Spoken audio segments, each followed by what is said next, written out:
Welcome to Foodscapes kitchen and living. இன்றைக்கி நம்ம பார்க்க போகிறது ஒரு ஸ்பைசியான side dish pepper chicken gravy. இது ஸ்பைசி லவர்ஸ்க்கு ரொம்ப ஏற்ற டிஷ். வாங்க இந்த ரெசிபி எப்படி செய்கிறதுன்னு பார்ப்போம். நம்ம சேனலை சப்ஸ்கிரைப் பண்ணாதவங்க சப்ஸ்கிரைப் பண்ணிக்கலாம்.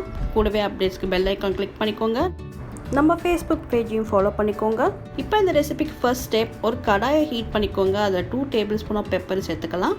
இப்போ இது கூடவே 1 டீஸ்பூன் ஆஃப் சீரகமும் சேர்த்துக்கலாம். இது ரெண்டுத்தையும் நல்லா ஒரு ட்ரை ரோஸ்ட் பண்ணிக்கலாம். ஃபயர் மீடியம் ஃப்ளேம்லேயே இருக்கட்டும். இப்போ இந்த பெப்பர் பாப் ஆனோடனே ஸ்டாப் பண்ணிடலாம். இப்போ இந்த மிக்சரை நல்லா கூல் பண்ணிவிட்டு ஒரு கோஸ் பவுடராக நல்லா அரைச்சி வச்சுக்கலாம். இப்போ திரும்ப அதே சேம் கடாயிலே 1 டேபிள் ஸ்பூன் நல்லெண்ணெய் சேர்த்துக்கலாம்.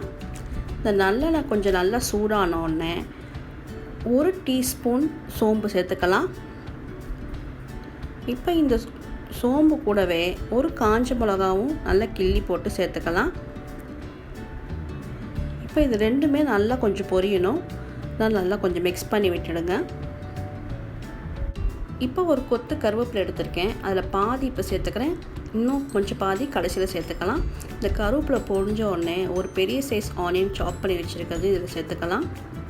சேர்த்துட்டு இந்த ஆனியன் கலர் சேஞ்ச் ஆகிற வரைக்கும் கொஞ்சம் நல்லா வதக்கி விட்டுக்கோங்க. மீடியம் ஃப்ளேம்லேயே வச்சு சாட்டே பண்ணிக்கலாம். பாருங்கள், ஆனியன்ஸ் நல்லா வதங்கிடுச்சு. இப்போ இதில் 1.5 டீஸ்பூன் ஜிஞ்சர் கார்லிக் பேஸ்ட் சேர்த்துக்கிறேன். சேர்த்துட்டு நல்லா கொஞ்சம் மிக்ஸ் பண்ணி விட்டுக்கிறேன். இந்த ரா ஸ்மெல்லாம் கொஞ்சம் போகணும். இப்போ இது கூடவே ஒரு சின்ன டொமேட்டோ சாப் பண்ணி வச்சுருக்கேன், அதில் சேர்த்துக்கலாம். டொமேட்டோ சின்னதாக எடுத்துக்கோங்க, ஏன்னா நம்ம பெப்பர் சேர்க்க போகிறோம். ரொம்ப புளிப்பாகிடக்கூடாது, அதுக்காக சின்ன சைஸ் டொமேட்டோவாக எடுத்துக்கோங்க.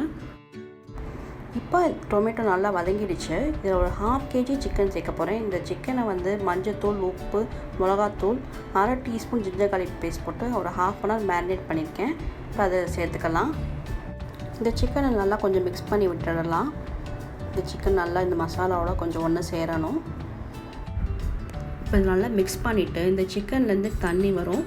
இந்த தண்ணி கொஞ்சம் நல்லா எவாப்ரேட் ஆகிற வரைக்கும் கொஞ்சம் வெயிட் பண்ணுவோம்.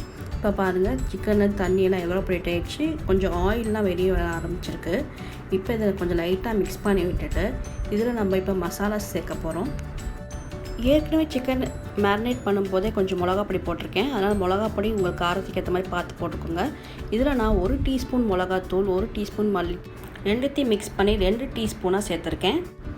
மஞ்சத்தூள் நான் இப்போ சேர்க்கலை, ஏன்னா மேரினேட் பண்ணும்போதே மஞ்சத்தூள் போட்டிருக்கேன், அதனால் அதுவே போதும். இப்போ இந்த மசாலா சேர்த்துட்டு நல்லா கொஞ்சம் மிக்ஸ் பண்ணி விட்டுடலாம்.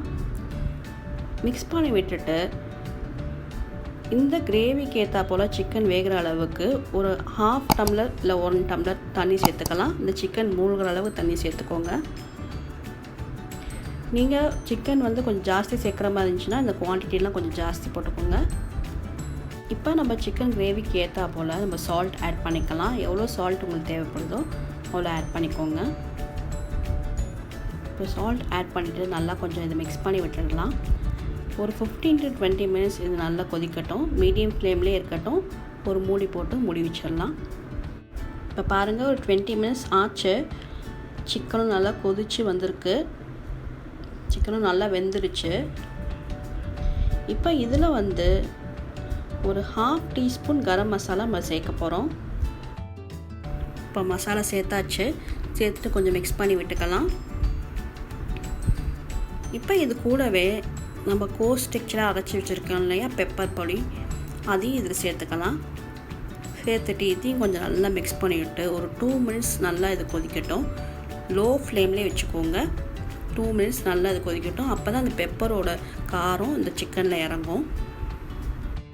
இப்போ நம்ம சிக்கன் ஆல்மோஸ்ட் ரெடி ஆகிடுச்சு. இப்போ மீதி இருக்க கறி லீவ்ஸையும் இதில் சேர்த்துக்கலாம். சேர்த்து கொஞ்சம் லைட்டாக மிக்ஸ் பண்ணி விட்டுடுங்க. இப்போ உங்களுக்கு இந்த டெக்ஸ்சர்லேயே சிக்கன் கிரேவி போதும்னா நீங்கள் ஆஃப் பண்ணிடலாம். இல்லை இன்னும் கொஞ்சம் ட்ரை ஆகணும் அப்படின்னு சொன்னிங்கன்னா இன்னும் ஒரு 5 minutes லோ ஃப்ளேம்லேயே வச்சு குக் பண்ணிக்கோங்க. இப்போ நம்ம சிக்கன் ஆல்மோஸ்ட் டன். இப்போ இதில் கொஞ்சம் கொரியாண்டர் லீவ்ஸ் போட்டு நம்ம கார்னிஷ் பண்ணி இறக்கிடலாம். இப்போ பாருங்கள், நம்ம பெப்பர் சிக்கன் கிரேவி சூப்பராக ரெடி ஆகிடுச்சு. பார்க்கவே யம்மியாக இருக்குது. இந்த கிரேவியை நீங்கள் சூடாக ரைஸ், பிரியாணி, இட்லி, தோசை, சப்பாத்தி, ரசம், கேர்டோட வச்சு சாப்பிட்டா ரொம்ப டேஸ்டியாக இருக்கும். மிஸ் பண்ணாமல் இந்த டிஷ்ஷை உங்கள் வீட்டில் ட்ரை பண்ணி பாருங்கள். இந்த வீடியோ உங்களுக்கு பிடிச்சிருக்குன்னு நினைக்கிறேன். மறக்காமல் சப்ஸ்கிரைப் பண்ணுங்கள், லைக் பண்ணுங்கள், ஷேர் பண்ணுங்கள், கமெண்ட் பண்ணுங்கள். தேங்க்ஸ் ஃபார் வாட்சிங்.